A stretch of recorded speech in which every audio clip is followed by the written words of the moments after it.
सर्दियों की एक सुनसान रात थी। चार दोस्तों अमन, रोहित, सिया और नील ने जंगल की ओर जाने का फैसला किया। गांव में कहा जाता था कि उस जंगल में जाना मना है, लेकिन युवा जिज्ञासा और साहस ने उन्हें रोकने नहीं दिया। रात के 10 बज रहे थे। चारों ने अपनी अपनी टॉर्च ली और जंगल की ओर बढ़ गए। जंगल में घुसते ही ठंडी हवा ने उनके रोंगटे खड़े कर दिए। पेड़ों की टहनियां ऐसे हिल रही थीं जैसे कोई अदृश्य हाथ उन्हें हिला रहा हो।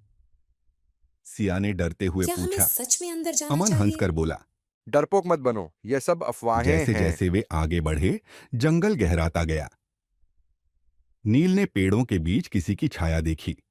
उसने रुककर दोस्तों से कोई कहा। हमारे पीछे है। सबने मुड़कर देखा, लेकिन वहां कोई नहीं था। रोहित ने मजाक में शायद कोई कहा। भूत होगा। सिया गुस्से में बोली, ये मजाक का वक्त नहीं है। लेकिन उसकी आवाज में छिपा डर साफ झलक रहा था। थोड़ा आगे बढ़ने पर उन्हें एक पुराना कुआं दिखा। उस कुएं से ठंडी हवा बाहर आ रही थी, जैसे कोई सांस ले रहा हो। अमन ने कुएं में झांकने की कोशिश की। अचानक एक आवाज यहां आई। मत आओ। चारों के चेहरे सफेद पड़ गए। नील ने डरते हुए कहा। तुमने भी सुना, या ये मेरा वहम था? उन्हें अब महसूस होने लगा कि कुछ गड़बड़ है। अमन ने कहा। हमें लौट जाना चाहिए।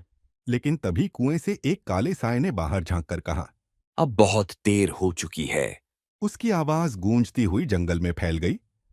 चारों ने डर के मारे पीछे की ओर दौड़ना शुरू किया, लेकिन जैसे ही वे वापस जाने लगे, रास्ता गायब हो गया।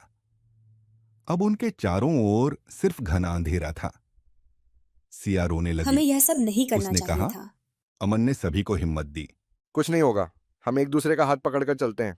जैसे ही उन्होंने हाथ पकड़ा, अचानक सबके पैरों के नीचे की जमीन हिलने लगी। वे सब एक गहरे गड्ढे में गिरने लगे। गड्ढे के नीचे एक रहस्यमयी गुफा थी। गुफा में दीवारों पर अजीबोगरीब चित्र बने थे। नील ने एक तस्वीर की ओर इशारा किया। ये तो वही काला साया है। तभी एक भारी आवाज गूंजी। तुमने मेरी शांति भंग की है, अब इसकी सजा मिलेगी। चारों ने डरते डरते पूछा। तुम कौन हो? उसने जवाब दिया। मैं इस जंगल का रखवाला हूं। जो मेरी इजाजत के बिना आएगा, उसे मैं कभी लौटने नहीं अमन ने दूंगा। साहस जुटाकर कहा। हमें माफ कर दो, हमसे गलती हो गई। वह आवाज कुछ पल चुप रही, फिर उसने कहा। मैं तुम्हें जाने दूंगा, लेकिन इसके बाद कभी लौटने की कोशिश मत करना। अचानक चारों गुफा से बाहर अपने गांव के पास खड़े थे। वे सब एक दूसरे को देखकर हैरान थे। उस रात के बाद किसी ने उस जंगल में जाने की हिम्मत नहीं की।